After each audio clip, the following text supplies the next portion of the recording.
We are all capable of feeling empathy. It's what connects us. But what happens when that natural compassion is weaponized?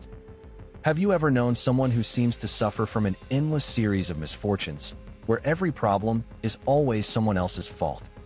They constantly need your rescue, your pity, and your emotional energy. If you try to hold them accountable, they instantly shatter into tears or drama. If this dynamic is draining your life force, you've been caught in the pity play. Today, we are exposing the dark psychology behind weaponized victimhood, revealing how the manipulator uses their misery as a shield and a powerful form of coercive control.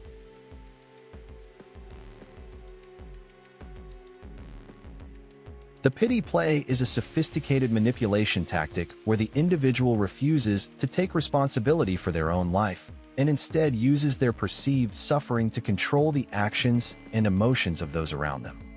This behavior is a cornerstone of the narcissist's victim mentality.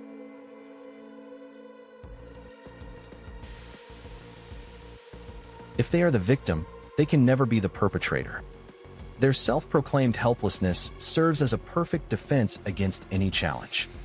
Any mistake or bad behavior they exhibit is immediately blamed shifted onto their terrible circumstances or the people who wronged them.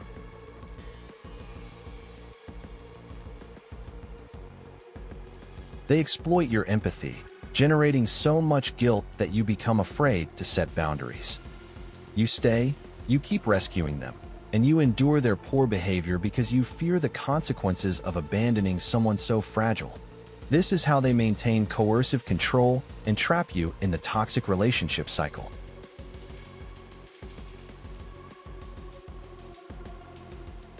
The irony of the pity player is that they are not truly weak. They are often covert aggressors. Their passivity is a weapon. When you confront them, they don't argue back, they collapse.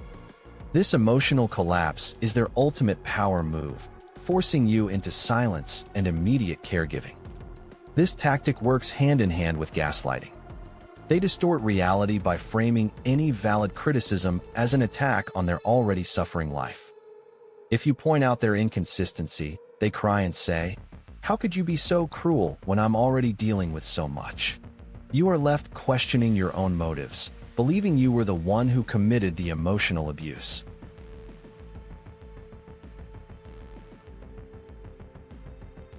If you feel perpetually drained, here are 5 specific red flags that prove you are dealing with weaponized victimhood, not genuine distress.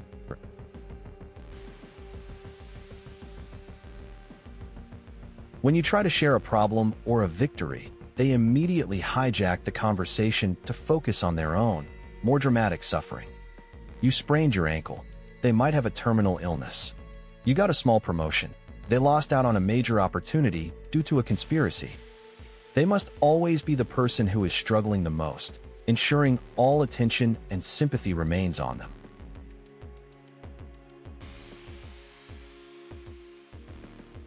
They constantly ask for help, but never follow through on the advice or solutions provided. They deliberately miss appointments, fail to submit paperwork, or return to toxic situations. This creates a perpetual state of crisis. They don't want solutions, they want the attention and rescue that the crisis provides, reinforcing the victim mentality.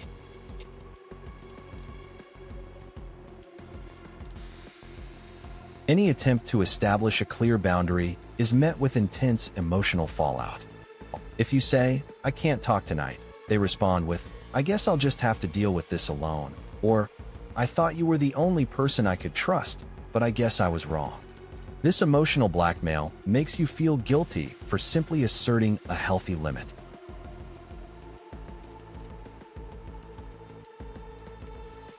When they feel challenged, the pity player airs their exaggerated grievances to a third party, gossip/triangulation, often framing you as the cold, heartless attacker.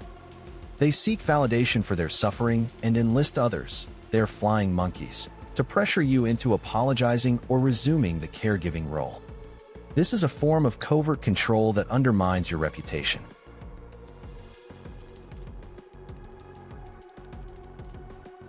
If they are genuinely sick, they reject treatment. If they are depressed, they refuse therapy. If they are in debt, they reject financial advice. Deep down, their identity is built upon being the suffering one. Getting well or becoming stable would mean losing their weapon, their status as the perpetual victim, which they cannot afford to lose.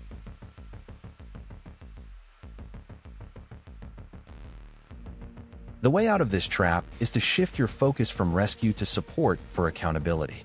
1. Stop rescuing. Start supporting autonomy. When they present a crisis, offer genuine, concrete support, but place the action entirely on them.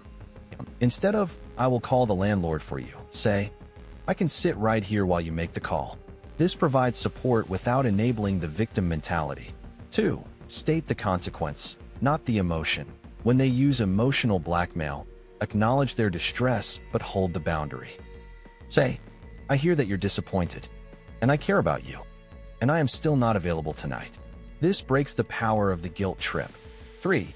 Prioritize your self-worth. This behavior is designed to drain you and make you feel selfish for having needs. Rebuilding self-trust means accepting that their continuous suffering is their choice, and you are not responsible for managing their emotions.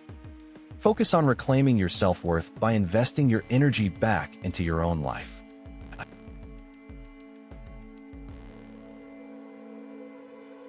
The pity play is one of the most destructive forms of emotional abuse because it uses your greatest strength, your compassion, against you.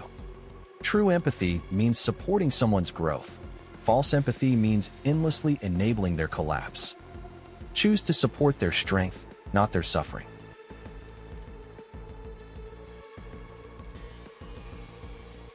How has the pity play drained you the most? Share your story below. Let's create a space where we support each other in setting firm, necessary boundaries. Trust your signal.